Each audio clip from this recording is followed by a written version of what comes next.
you know what hurts more than being replaced by money? It's realizing that the same people who chose it over you once depended on you for everything, every step, every decision, every ounce of stability they now take for granted. Because people don't just forget sacrifices overnight, they slowly stop remembering them. Until one day, they convince themselves those sacrifices never really mattered in the first place. After that moment, after they made their choice so easily, life didn't stop.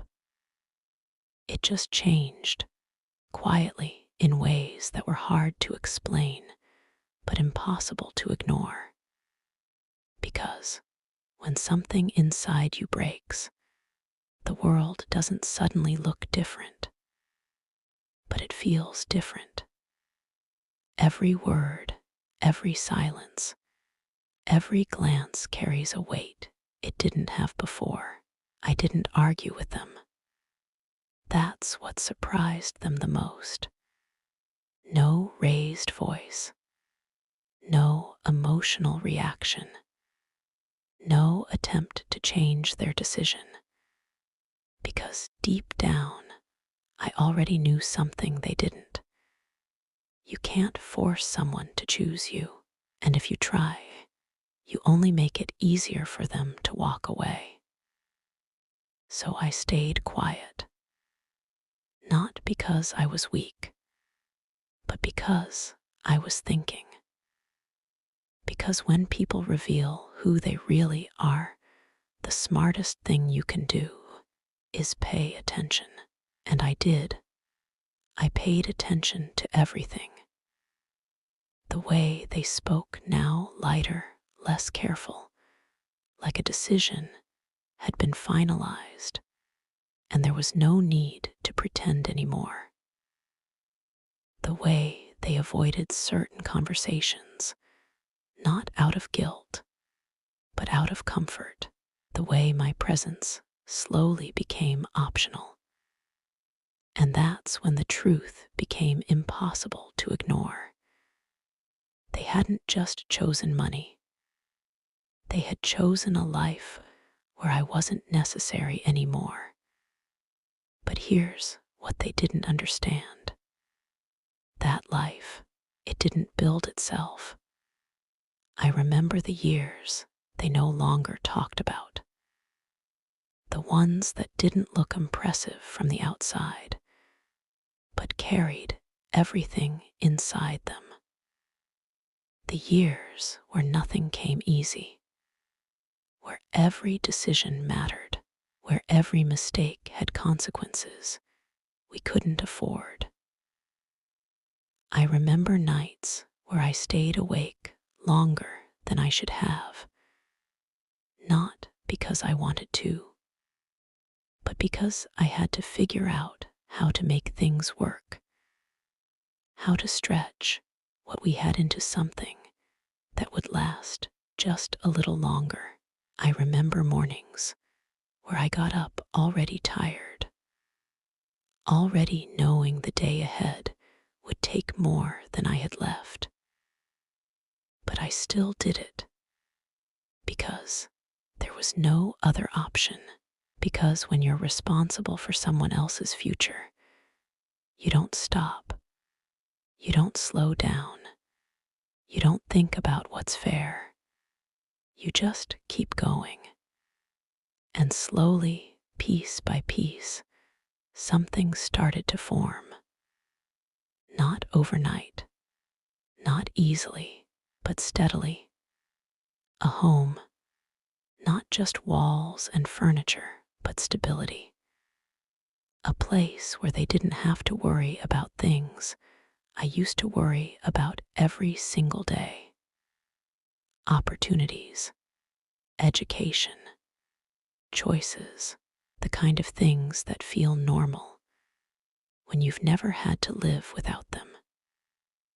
And I made sure of one thing. They would never feel the weight of how hard it was to build. Because that's what love does. It hides the struggle, so the people you care about don't have to carry it. But that was also the problem. Because when you hide the struggle too, well, people forget it ever existed. And when they forget the struggle, they stop valuing what came from it. That's exactly what happened. They didn't see the nights I gave up sleep. They didn't feel the pressure I carried. They didn't understand the decisions I had to make, the things I had to choose between, the things I had to sacrifice. All they saw was the result: a comfortable life, a stable home, financial security, and over time, that result stopped feeling like something I built and started feeling like something they deserved. That shift is where everything changed. Because once someone believes they deserve something, they stop questioning where it came from. They stop respecting what it took to build it. And they start believing it belongs to them more than it belongs to you. I saw it in the way they talked about money, not carefully, not respectfully, but casually, like it was just there, like it had always been there, like it would always be there. And that's when I understood something important. They weren't choosing money over me. They were choosing what they thought money represented: control, freedom, independence. But what they didn't understand was that everything they were choosing still had roots. And those roots led back to me. I remember one specific conversation. It stayed with me because it said more than anything else. "We just want to make things simpler," my son said, his tone calm, reasonable, like this was a logical step forward, not a decision that carried weight. Simpler, easier, more efficient, all words that sound right until you understand what they remove. "What exactly are you trying to simplify?" I asked. Not confrontational, just clear. He hesitated, just slightly. But I noticed, because hesitation means there's more behind the words. Managing everything, decisions, finances. "It's just better if we handle it now," he said. Handle it now. Before what? Before I couldn't. Before I wasn't able. Before I became what they already believed I was. And that's when it became undeniable. This wasn't about support.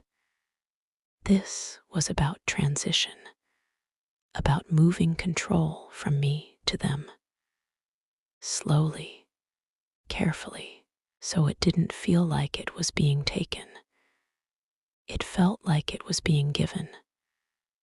And if I had agreed without thinking, that's exactly what it would have been. A quiet transfer, a silent loss. But I didn't. Not because I didn't trust them, but because I finally understood them. And once you understand someone's intentions, you stop reacting emotionally and start responding strategically. I nodded slightly. "I understand," I said. And that was enough for him, because to him, it sounded like agreement, like progress, like things were moving in the direction he expected. But what he didn't realize was that I wasn't agreeing. I was observing, preparing, because once someone shows you what they value most, you don't try to change it. You let it play out. And that's exactly what I was going to do. Because they believed money was the most important thing. They believed it mattered more than relationships, more than respect, more than me. And I wasn't going to argue with that belief. I was going to let them live with it. Because some lessons can't be explained. They have to be experienced. And by the time they realized what they had actually chosen, what they had actually lost, it was going to be too late to undo it. Because the truth is, money can give you a lot of things: comfort, control, freedom. But there's one thing it can't give you: the person you chose to lose. And soon, they were going to understand exactly what that meant. Have you ever noticed how people slowly forget the very hands that built the life they're enjoying? Not because they're cruel, but because comfort has a way of erasing memory. Because when life becomes easy, stable, predictable, no one stops to ask why it's that way. They just live in it, assume it's normal, assume it's theirs. And that's exactly how it happened with my family. They didn't wake up one day and decide I didn't matter. They just slowly stopped remembering why I ever did. After they made their choice, after they chose money over me without even hesitating, something inside me didn't break the way people expect. It didn't shatter loudly. It didn't collapse. It just shifted quietly, like a door closing somewhere deep inside, separating who I used to be for them and who I was about to become. I didn't argue. I didn't ask them why. I didn't try to remind them of anything, because reminding people of your worth never works. If they've forgotten it, that means they stopped valuing it long ago. And I had finally accepted that. But acceptance doesn't mean blindness. In fact, it sharpens your vision. Because once emotions settle, truth becomes very clear. And the truth was simple. They had grown comfortable in a life they didn't build, so comfortable they believed it belonged to them, completely, without question, without doubt, without even a second thought. I remember sitting in the living room one evening, listening to them talk, not to me, around me, discussing things that once would have required my input, my approval, my involvement. But now, they spoke like I was just there, present but not necessary. And that's when something clicked. This wasn't just about money. It was about ownership, control, the quiet belief that everything around them was now theirs to manage. The house, the accounts, the decisions, all of it. And the more I listened, the more I realized they didn't see any connection between that life and me anymore. To them, it was just reality. Stable, comfortable, normal. But I remembered a different version of that reality, one that didn't look anything like this. I remembered when nothing was certain, when every decision carried weight, when stability wasn't given, it was built, slowly, painfully, with choices no one ever saw. I remembered the nights when I stayed awake, not because I wanted to, but because I had to figure out how to keep everything going, how to make sure there was always enough, how to make sure they never felt the fear I was carrying. I remembered the mornings when exhaustion wasn't an excuse. It was just something you carried with you while you kept moving, because stopping was never an option, not when people depended on you. And they did, completely. Every part of their life once depended on me, not just financially, emotionally, structurally, in ways they never understood and now had completely forgotten. And maybe that was my mistake. Maybe I made it look too easy. Maybe I hid the struggle too well. Because when people don't see the cost, they don't respect the value. They assume it was always there. They assume it always will be. And that assumption is where everything changes. Because the moment someone believes something is guaranteed, they stop protecting it. They stop appreciating it. They start treating it casually. That's exactly what I saw. The way they spoke about money now wasn't careful. It wasn't thoughtful. It was casual, like it was endless. Like it would always be there no matter what they did. And that told me something very important. They didn't understand it. Not really. They understood how to use it, but not how it existed, not how it was built, not how easily it could change. Because when you don't build something yourself, you don't truly understand it. And when you don't understand something, you make mistakes with it. Big ones.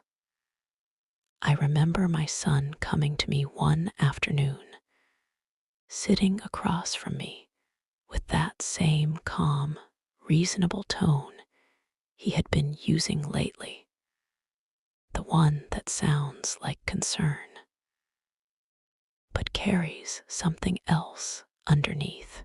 "Mom, we just think it's time to make things easier," he said. Easier. That word again. It followed everything now. And every time I heard it, it meant the same thing.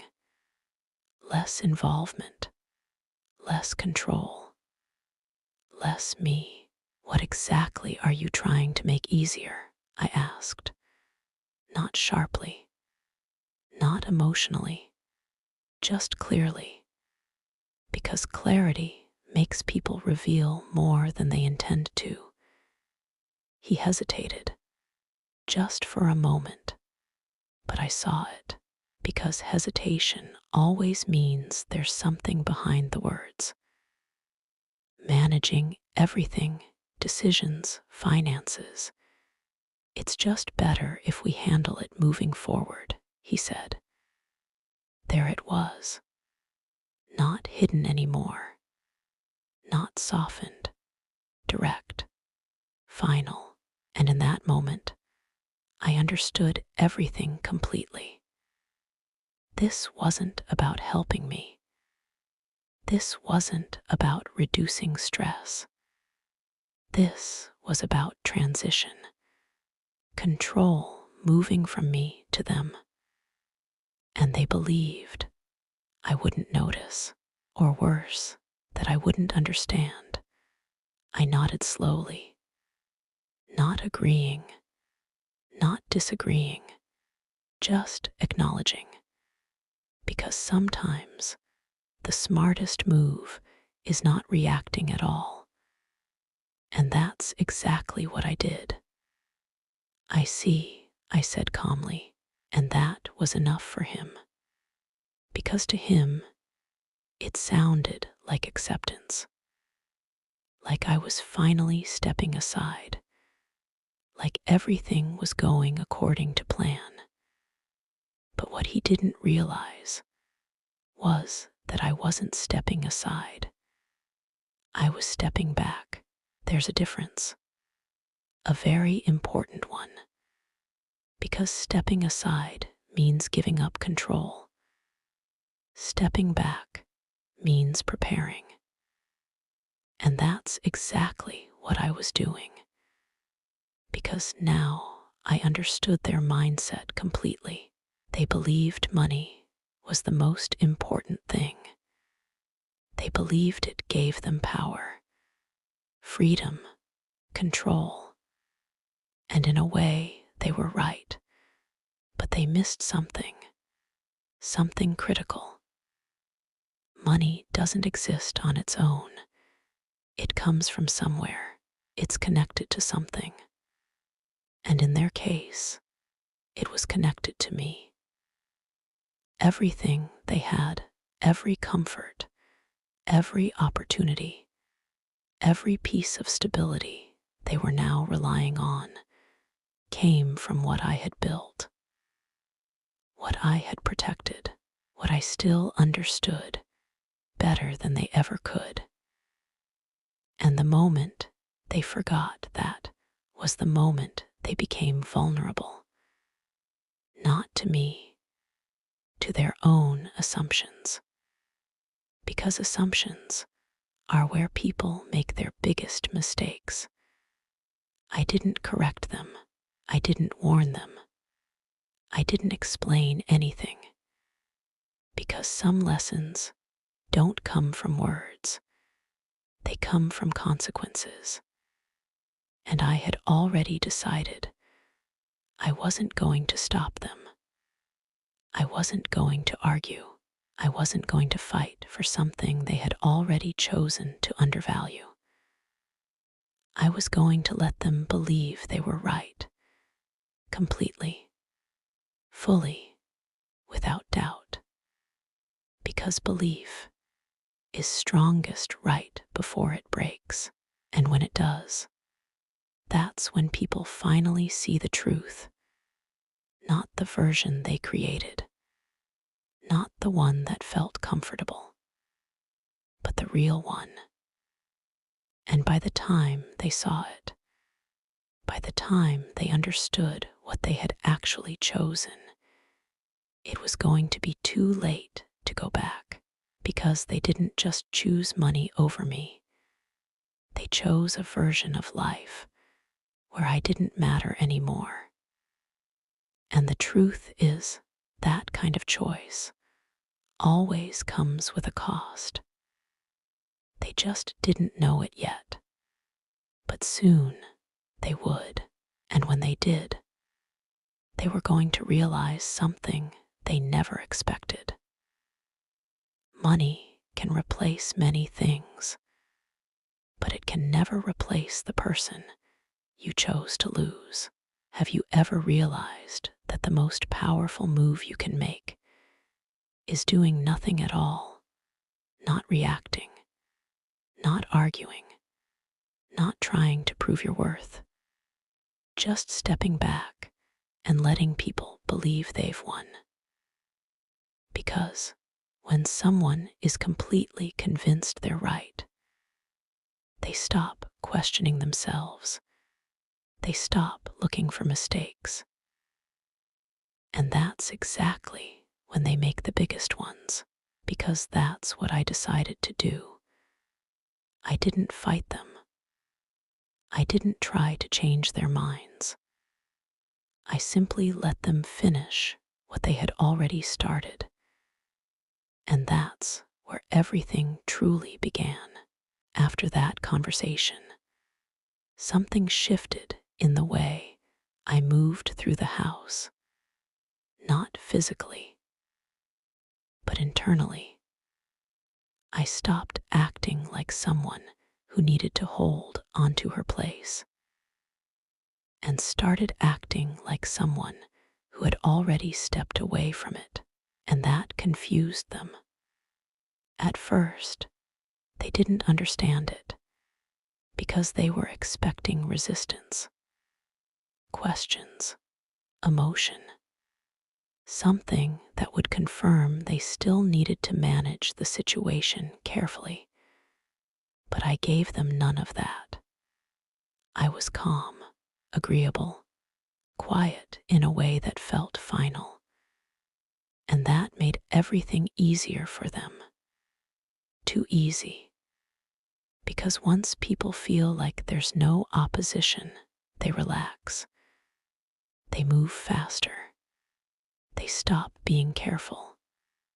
And that's exactly what happened. They started making decisions openly now. No hesitation. No subtlety. No effort to include me anymore. Because in their minds, I had already accepted everything. I had already stepped aside. I had already become irrelevant. And the truth is that belief gave them confidence. A dangerous kind of confidence. The kind that blinds you. I watched it happen day by day. The way they spoke about finances like it was already theirs. The way they discussed plans like I was no longer part of them. The way my presence slowly turned into something optional. And I didn't stop them, because stopping them would have slowed everything down. And I didn't want that. I wanted them to move forward, completely, without doubt, without hesitation. Because the further they went, the harder it would be for them to step back, and the clearer the truth would become. There was a moment I remember clearly, one of those small moments that doesn't look important at first, but tells you everything you need to know. They were sitting together, going over documents, discussing numbers, timelines, future decisions, things that once would have included me automatically.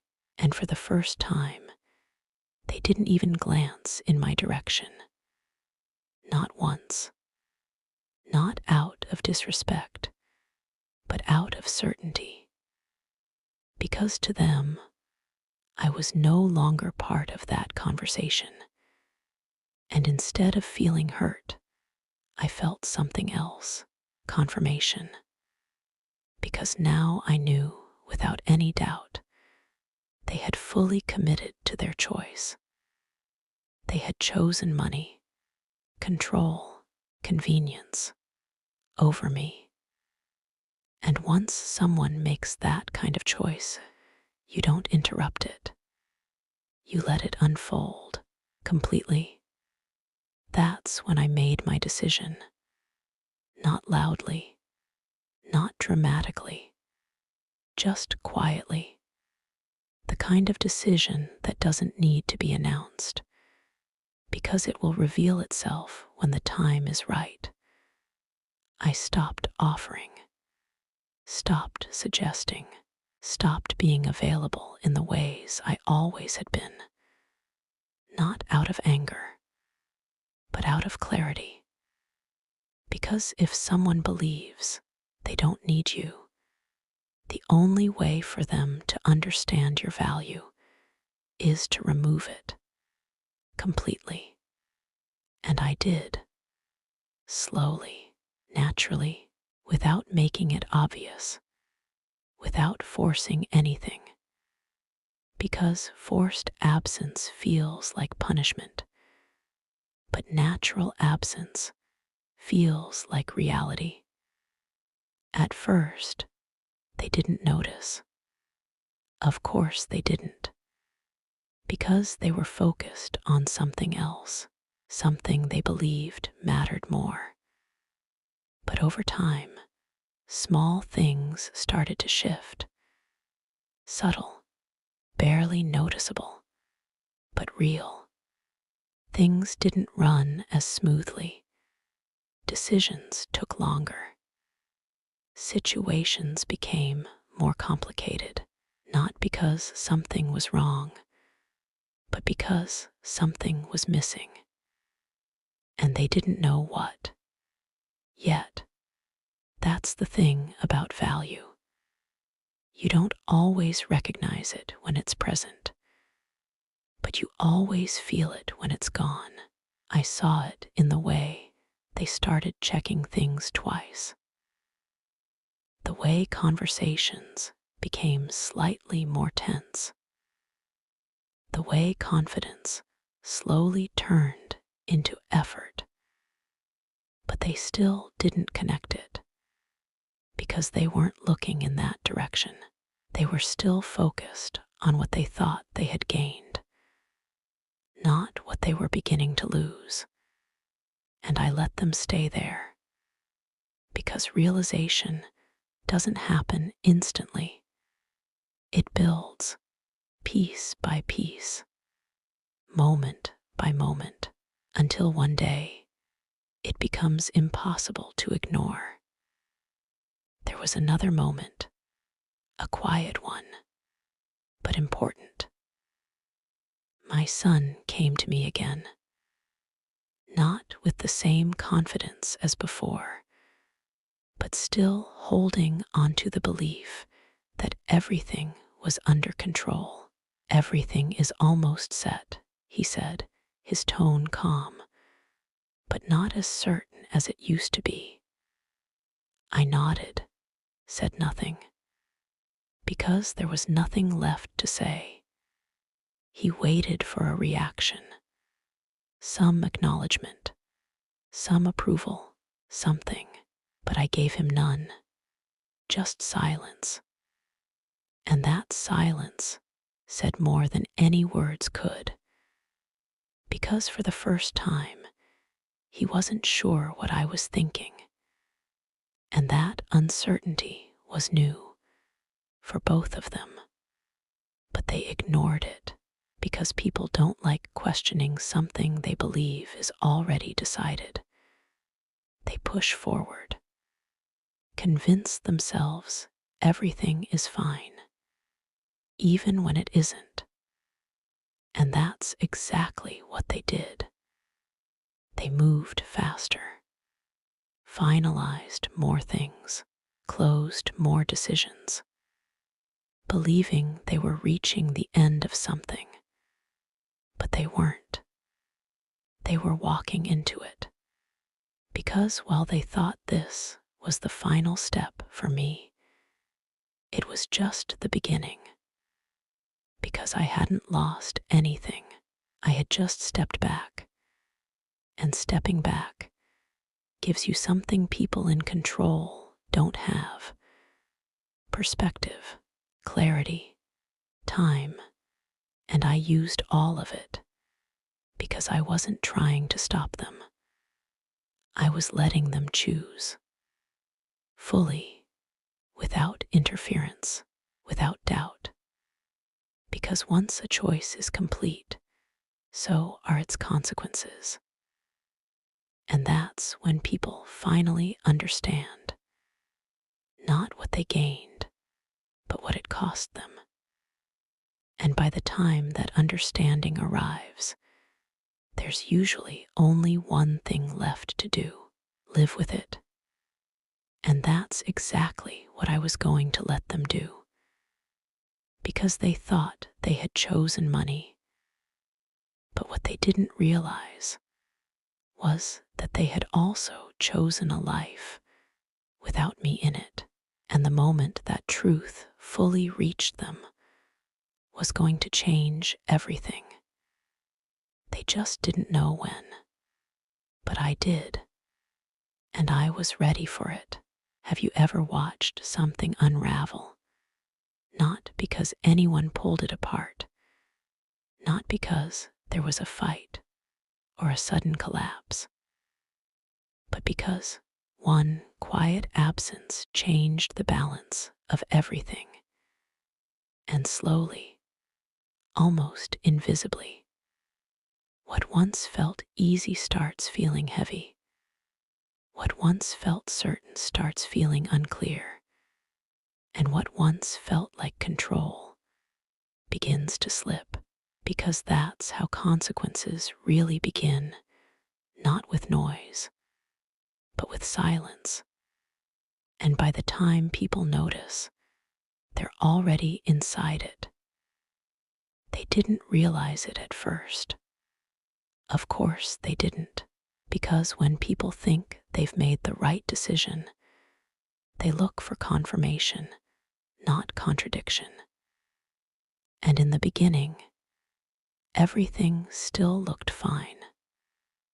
The house was the same. The routines were the same. The structure of their life unchanged. On the surface, nothing had broken. But underneath, something had shifted, and I could see it, because I knew what had been holding everything together all along. Not just money, not just decisions, but understanding, consistency, quiet corrections, the small things no one notices until they're gone.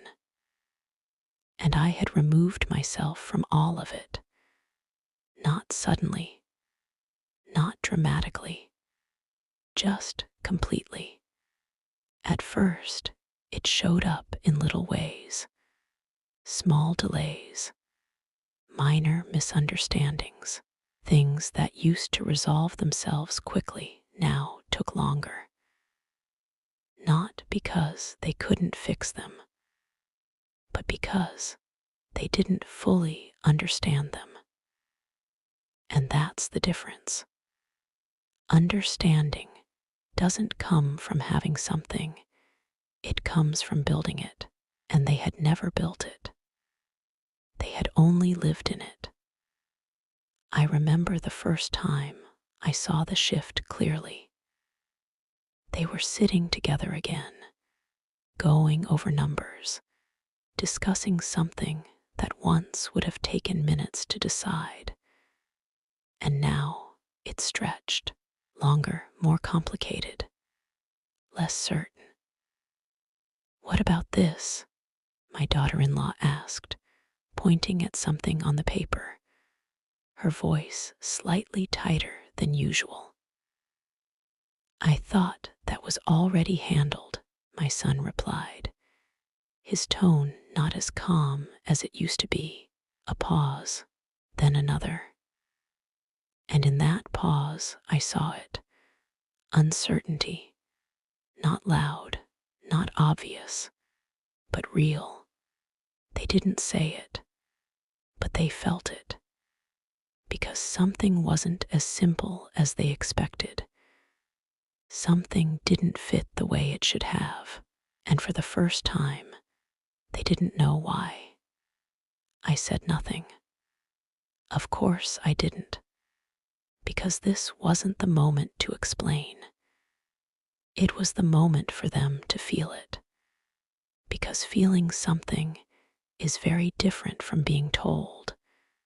Days passed, then more, and slowly, those small moments started adding up. Decisions took longer. Conversations became more frequent. Not relaxed conversations, but problem-solving ones.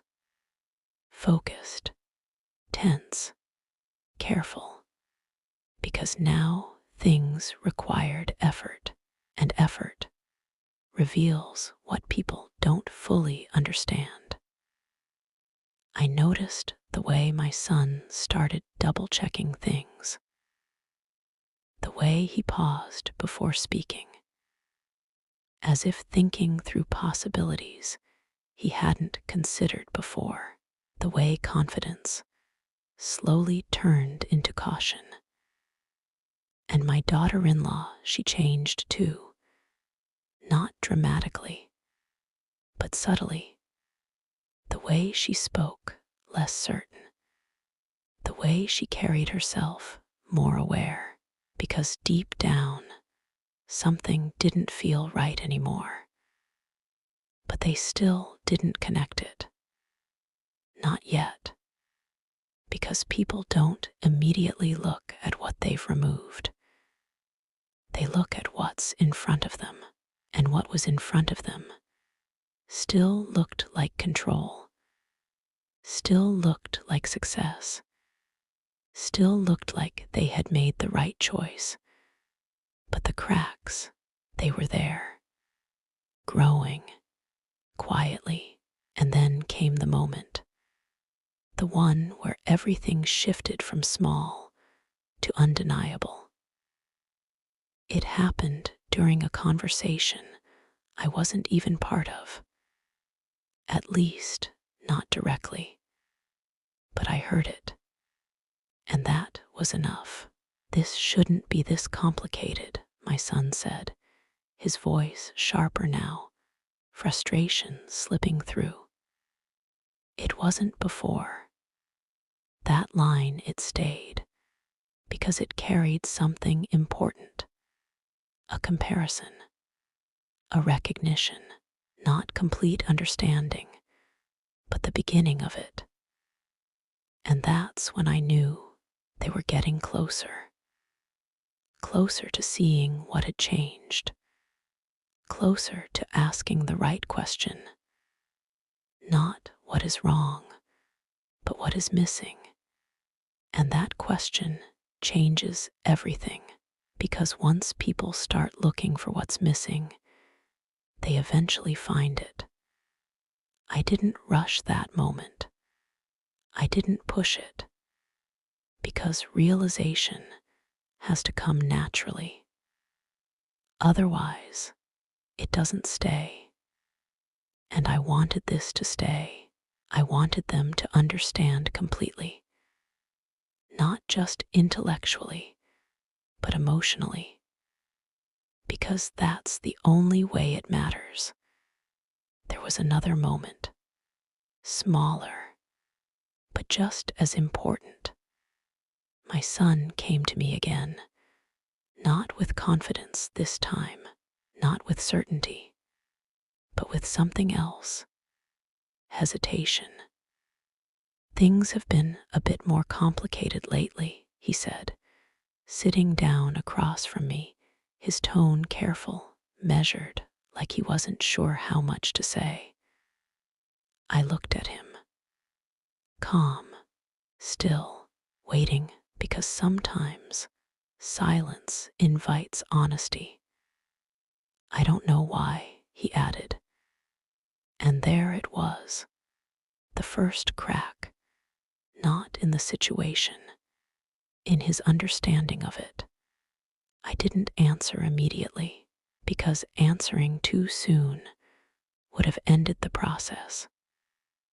And this process needed to complete itself. Sometimes, I said slowly, things seem simple until you have to manage them yourself. He nodded slightly, but not fully, because he didn't see it yet. Not clearly, but he was close, very close. And that's when I understood something important. This wasn't about proving them wrong anymore. This was about letting them arrive at the truth on their own, because once they did, it wouldn't just change how they saw the situation. It would change how they saw me. And that's the part that mattered, because respect doesn't come from being told what someone did. It comes from understanding it, feeling it, recognizing it. And they were almost there, almost ready to see what they had overlooked, almost ready to understand what they had chosen.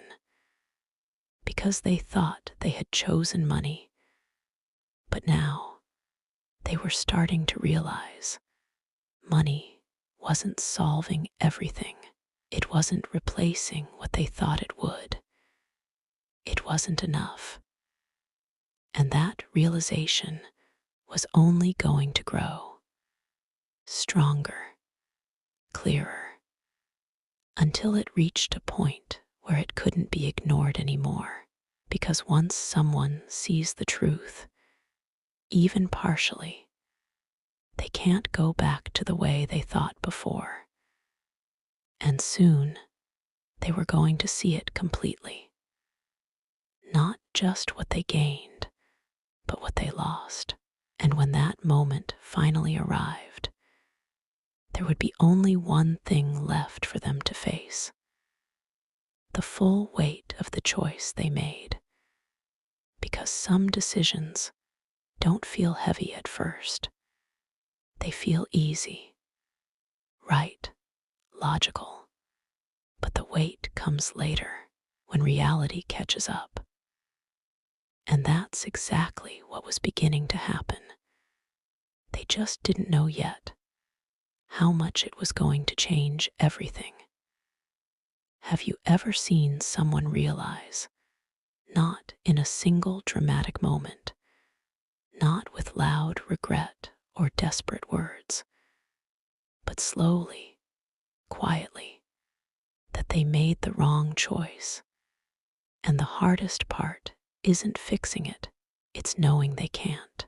Because some decisions don't break your life immediately. They wait, they unfold, they show you piece by piece what you gave up. Until one day, you're forced to face something you can't ignore anymore: the truth. By the time it happened, nothing looked different from the outside. The house was still there. The routines were still there. The life they had chosen still intact. But inside that life, everything had changed. Not because I did something dramatic, not because I confronted them, but because I was no longer part of it the way I used to be. And that absence, it had finally reached a point they couldn't ignore. It started with silence. Not mine, theirs. Conversations that used to flow easily now felt heavier. Decisions that once seemed simple now carried hesitation. Not because they lacked options, but because they lacked certainty.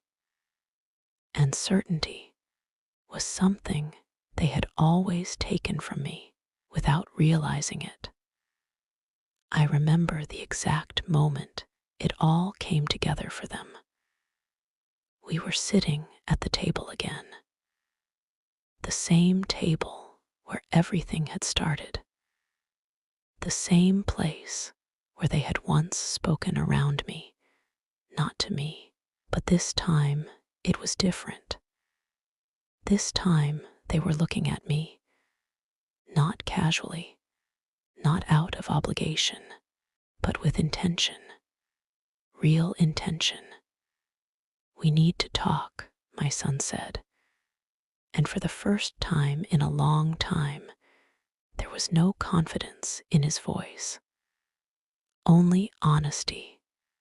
I nodded slightly, not surprised, because I had been waiting for this moment, not eagerly, not emotionally, just patiently, because I knew it would come. It always does, when people finally understand what they've done. "We thought we were making things easier," he continued, his words slower now, more careful, as if each one carried weight. We thought we were doing the right thing. Thought, past tense. That's how you know realization has already begun. I didn't interrupt, didn't correct him, because this wasn't my moment to speak. It was theirs to understand. But things haven't been the same, he added. And there it was, the truth finally spoken out loud. Not fully, not completely, but enough. Enough to acknowledge something had changed.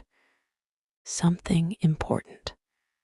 My daughter-in-law looked at me then, not with certainty, not with control, but with something else, something I hadn't seen before.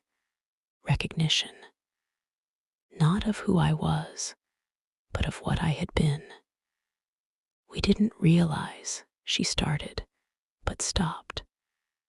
Because some sentences are harder to finish than they are to begin. I leaned back slightly, calm, still, because I wasn't waiting for an apology. I was waiting for understanding. And there's a difference, a big one. You chose what mattered more to you, I said quietly. Not accusing, not emotional, just true. They both looked down, because now they couldn't avoid it. They had to face it.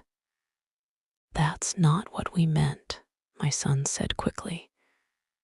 And maybe he believed that. Maybe he needed to believe that. But intention doesn't change outcome. What you meant, I replied gently, and what you did are not always the same. Silence. Again. But this time, it wasn't uncomfortable. It was honest, because there was nothing left to hide behind. No assumptions, no confidence, no illusion of control, just reality. We thought money would make things easier, my daughter-in-law said softly, her voice quieter now, stripped of the certainty it once carried. And that sentence said everything, because that was the truth, not just of what they chose, but why. They didn't choose money because they didn't care. They chose it because they believed it would solve everything, make life smoother, more predictable, more controlled.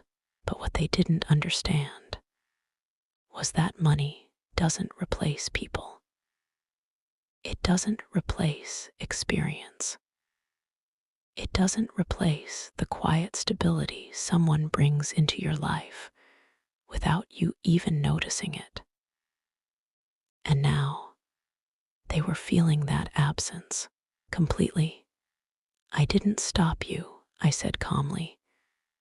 And that surprised them, because they expected resistance, blame, something emotional, but they got none of that.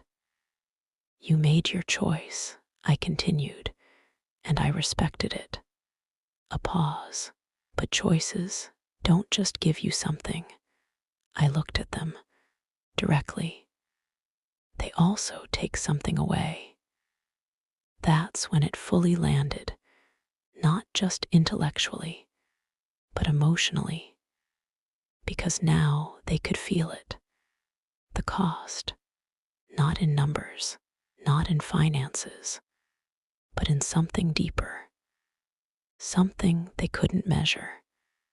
You're saying we lost you, my son said quietly. And for the first time, he wasn't asking. He was understanding. I held his gaze, steady, calm.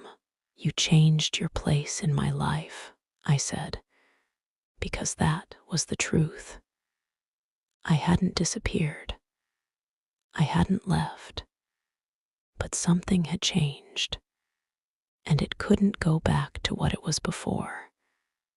Not completely, because trust, once shifted, doesn't reset easily.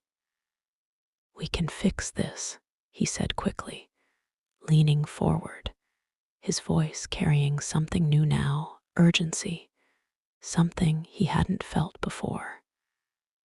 But I shook my head slightly. Not harshly, not coldly, just honestly. "Some things don't get fixed," I said softly. "They get understood. And that's harder, because fixing something is quick. Understanding it takes time, change, effort, and acceptance." I stood up slowly, not to end the conversation, but to change its direction. Because this wasn't about holding onto the past anymore. It was about defining the future. "I'm still here," I said, a pause, but not in the same way. They listened, carefully, because now every word mattered.